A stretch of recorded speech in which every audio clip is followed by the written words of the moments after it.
how do you pen something? How do you pen, Can someone tell me how you, oh, here it is.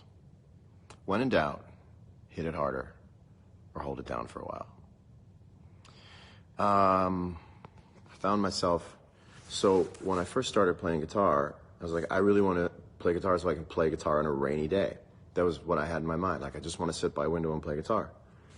And we have a very rainy day, as I believe we have a couple rainy days in a row before us in Los Angeles.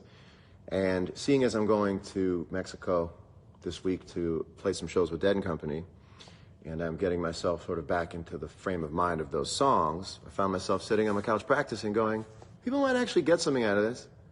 I'm having a good time watching like these masterclass videos. And I think about like, well, what could people dig that I'm doing that maybe they go home and want to pick up, and, you know, somewhere on the ladder of looking at other guitar players and other guitar players looking at me. And so I thought that I would just also shout out to Melanie Faye for putting her practices up on Instagram Live and kind of influencing me a little bit to want to do that. We all influence each other. Oh, I gotta scroll this back down to where people are, because you all written some funny stuff and I missed it. So here's where I'm at with my playing right now. I'm into playing lead lines that suggest chords without having to play chords. So we all, as guitar players, are looking for things to play over. Jam tracks, or making tracks we can play on, or getting together with bands. And lately I've been into how you suggest the chords of playing. Thanks, Kathy. How you suggest the chords that you're playing without having to play the chords. So, and this is actually how I practice for Dead & Company, is I have these, like a song like Sugary. It's the easiest song that I can use to suggest this to you. So it's B to E, right? E, B, E. So that's all it is. So you could go E.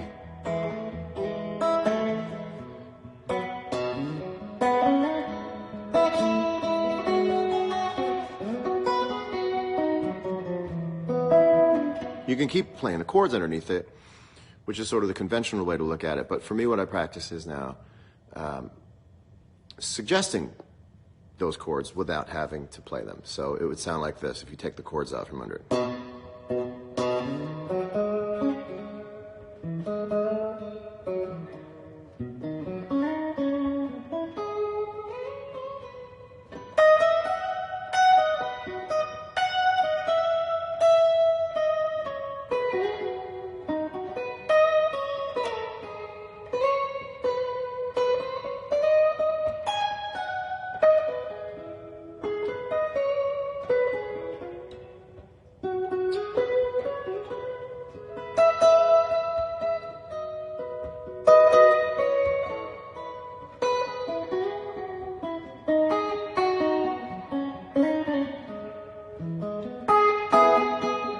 Then you can play some more chords.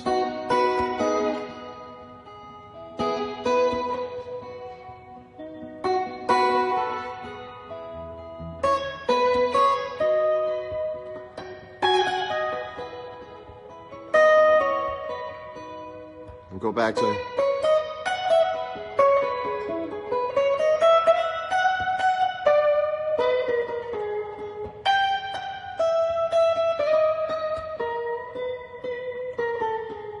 And I'm playing those pretty wrong, which is why it's practice. And also, you know, I'm not actually looking down at the guitar.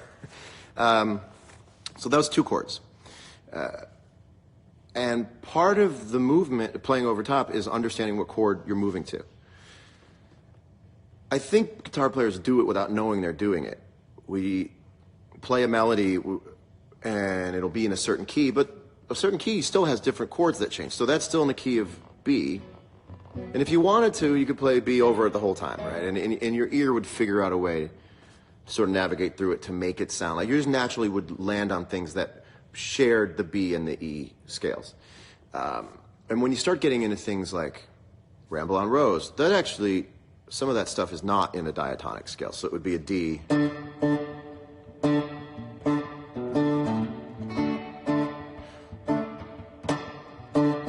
So that's a D, and it moves to E. So the whole context moves to E at that point. So you'd be playing D.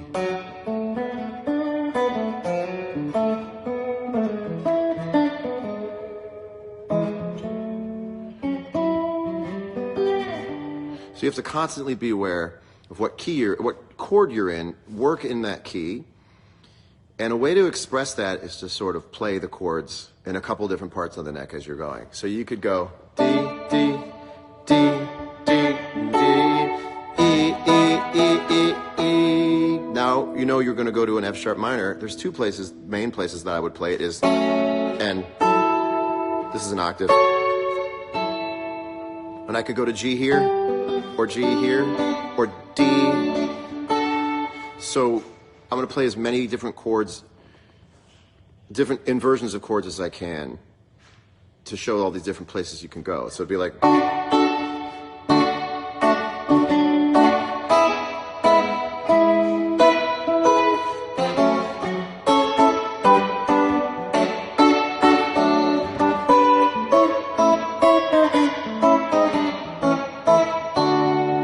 So that kind of knowledge of where each and everything is, you can start to fill in all of the gaps.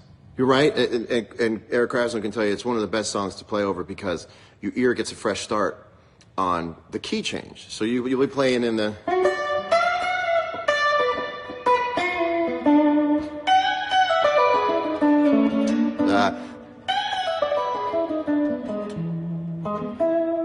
and so now you're going to F sharp minor. You can go or G, or those are the same two chords. It's the same as, and so you get all these different parts on the neck you can hang out in, and you can do some of it up here. So you can go, let's do the same thing.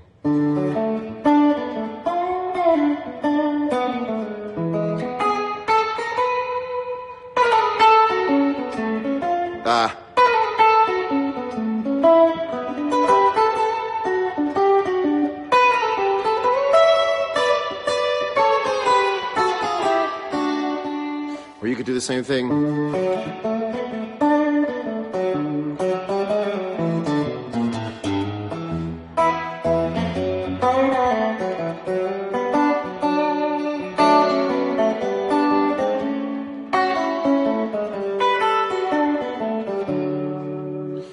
And when I say practicing guitar, I'm not really talking about practicing the physicality of playing the guitar. Like that part I have pretty, like I am where I am with that, for better and for worse. But I'm talking about plugging in all of these different little modules of things you do on a guitar and creating one integrative look at the guitar. And that's what playing Grateful Dead music has done for me, is taken all these little departments. You know, we all know how to go, but to start to build out from that and understand, well, that's just not this little place you drop into. You don't parachute down to play Voodoo Child and then drop out again and go somewhere else on the guitar. That's part of like, and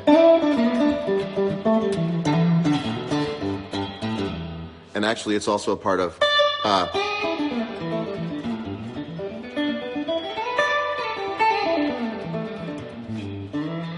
so we're really talking about like stitching all of these standalone things. And a song can teach you how to play a riff, but if you go backwards and figure out that the riff is part of a scale, and the scale is part of sort of inversion of a chord, and not really an inversion of a chord, but a different part of the neck, right? Scales just become a little different when you play them in different parts of the neck. They don't all look like this, although it's fun to go. And I always play the blues scale and call it the pentatonic scale. I can't help but play. I can't go. It just doesn't sound right to me. So, do you think I need a haircut? Well, I don't know. I mean, don't I get a lot of credit if I clap back? What if I say something incredibly witty and also put down? My hair probably does need a haircut. I shake your hand on that. Don't really feel like dying on this hill. So, also, I didn't do anything to my hair today. I'm just letting it go. I just want to do I want to let it do my thing. So that's the practice, is playing these lead lines on top that suggest where the chords are. So again, D, E, F sharp minor, G, D, D, G, A. And it's not as complicated once you learn how the song goes. So you can go D,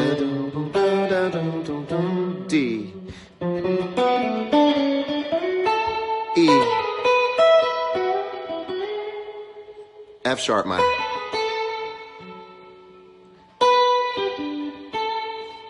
D, that's D.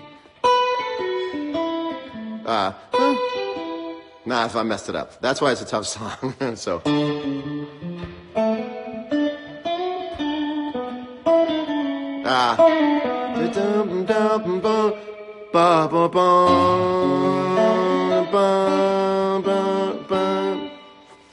See? I'm going over my head on it, but you know what I'm saying. So I'm going to actually practice now for a minute.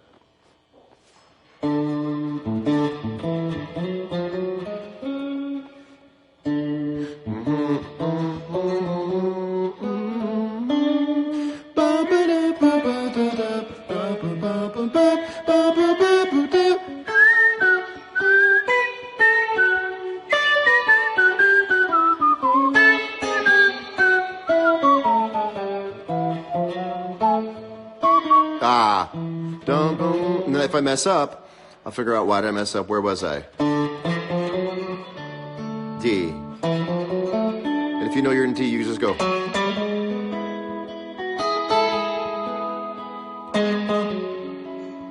So you're trying to make it seamless. And that was what Mr. Jerry Garcia would do, is he knew the songs so well they all sounded seamless. So anyway, that's what I'm working on.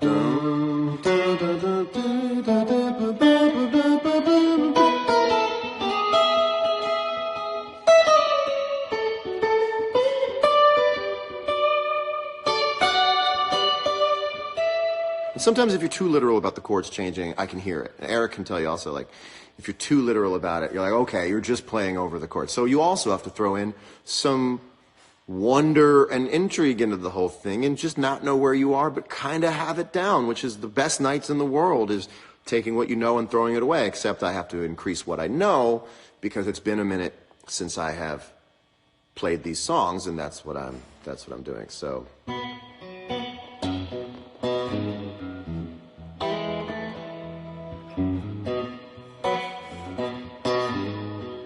And you should be able to, ideally, just play it on one string and make it interesting.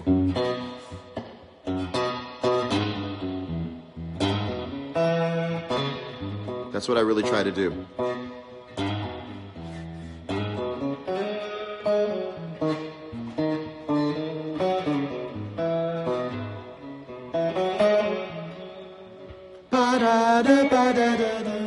Yeah, that's where E is.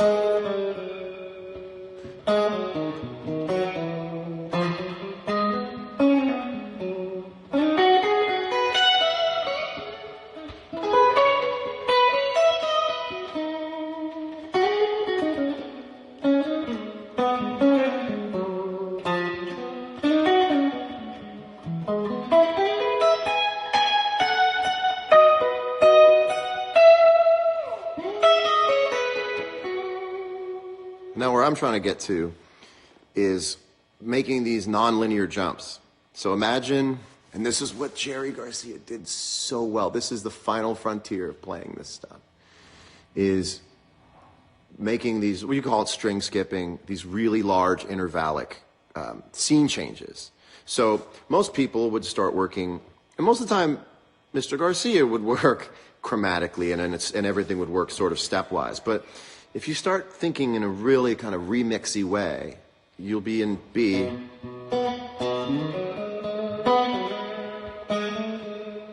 So you're going to be...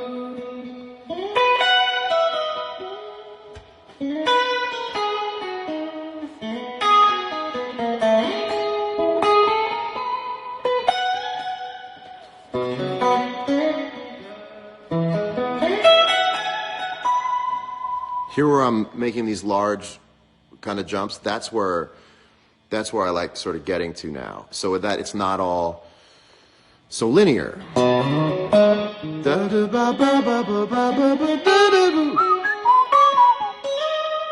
That's one way to do it, and there's something about it, about that, that's actually very comforting to people's ears because it follows a pattern. But every once in a while, to reverse, like do a quick U-turn into some other street, you know.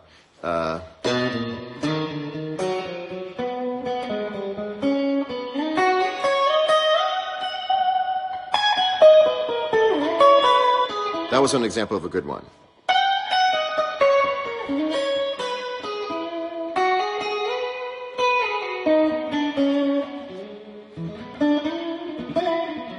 That was me moving into pentatonic. Back in a major. Remember Voodoo Child? You can do it up here. So that's the Voodoo Child. And if you want to also, you can stay in one spot and just keep working that and move between B and E in one spot. B. E. B. E. B. E. B. E.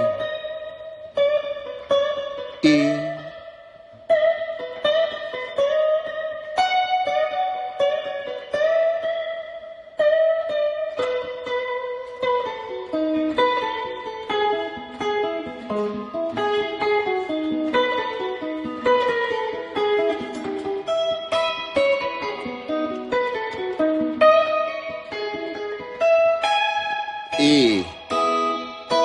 So you're constantly weaving in and out of where the chords are, and if you just instinctively start building this idea of, oh, I'm already right, I'm back in it. So here's what it sounds like to a guitar player in their head.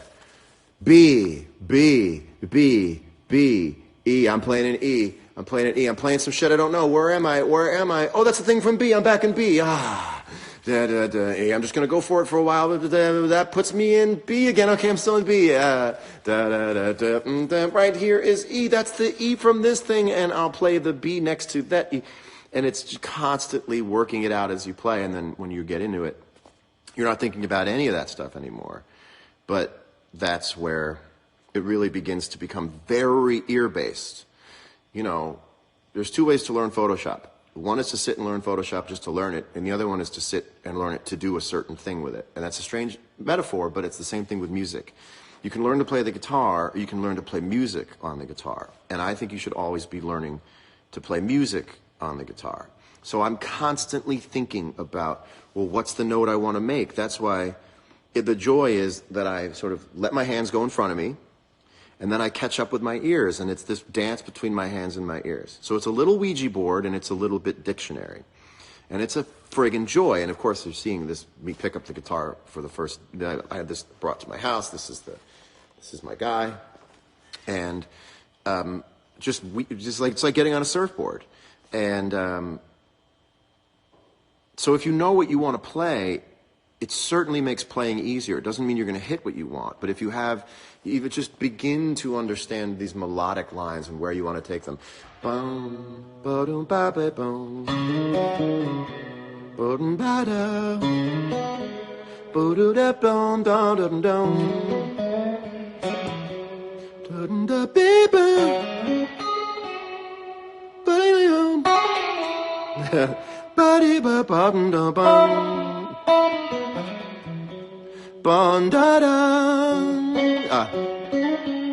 It's hard to do it, and you know.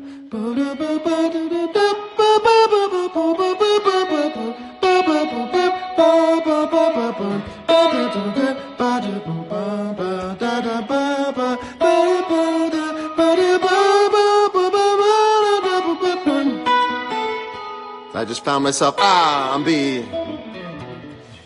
Now, the easiest way to do it, so some people are going to say, well, make it a little easier. Here's where you start. Just start moving the pentatonic scale. So I'll play you the most basic version of it.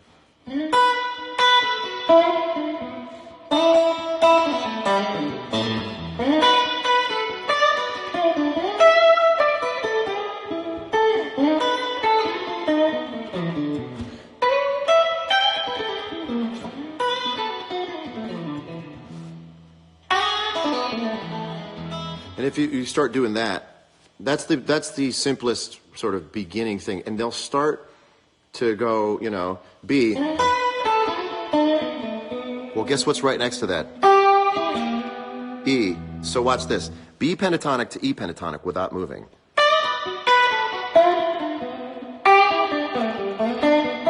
B. Voodoo Child. B.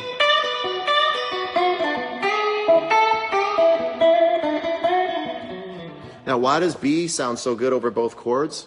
Well, because most of the time your ear finds the notes that they both share.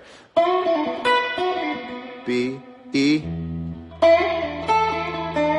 B.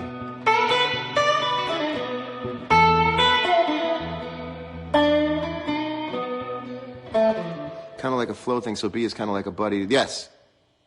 Correct. Correct. So that's what I sit and do and watch the rain doing. So, you know, I'll pick other songs, and then there's other things that I just have to remember, the little pieces, you know. But just getting the ethic down. So anyway, any questions? Any questions? I actually can't explain modes. I know what they mean. I know why they are what they are, but they don't agree with my mind. I know that it's the same chord, it's the same scale beginning on a different note. And I think that's a way to describe it, but it's not the best way to describe it, and no one's come up with a better way to describe it.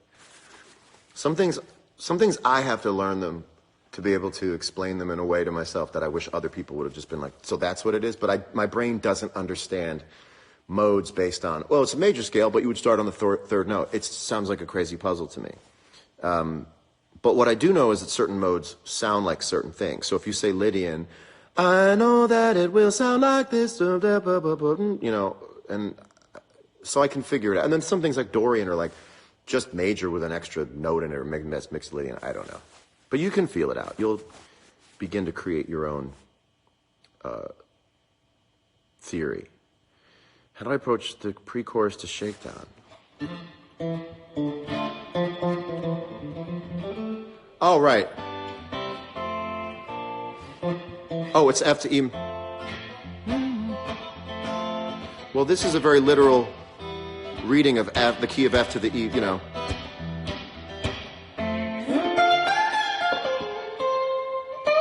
E. F, you know.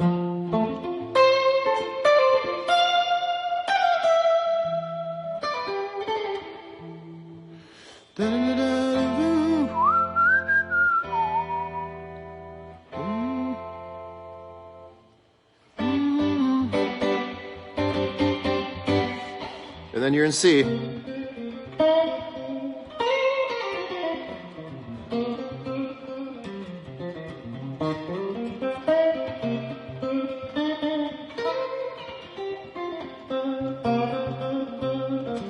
But now you're moving it.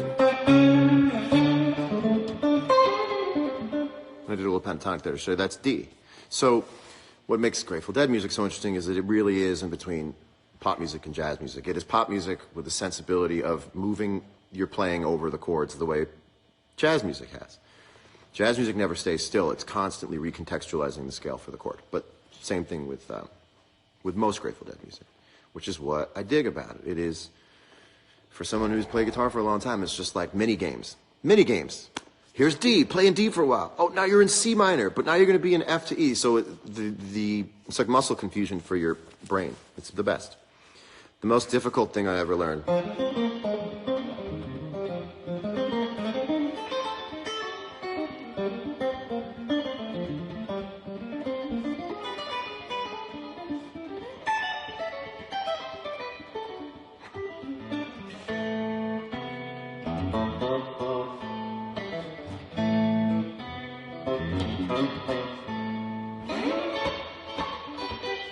So all that stuff. So that was the hardest thing I ever learned because I never used this finger on my hand before. I never played ba ba ba ba da da. I never did that. And in fact, when I first started learning this stuff, this finger wouldn't go down. So let me inspire you, if I may, that you're never too old to learn a new trick, because my hand, I've been playing for, I don't know, what is it now? 20, almost 30 years. And when I first, 2015, started going through this music with a guitar in my hands, I couldn't, this wouldn't do that. This finger wouldn't do that. This wouldn't, I played like, but I didn't know. Muscle-wise, ergonomically couldn't do it, so I had to teach myself. I really walked around with like the Grip Master and doing all that stuff and trying to, you know.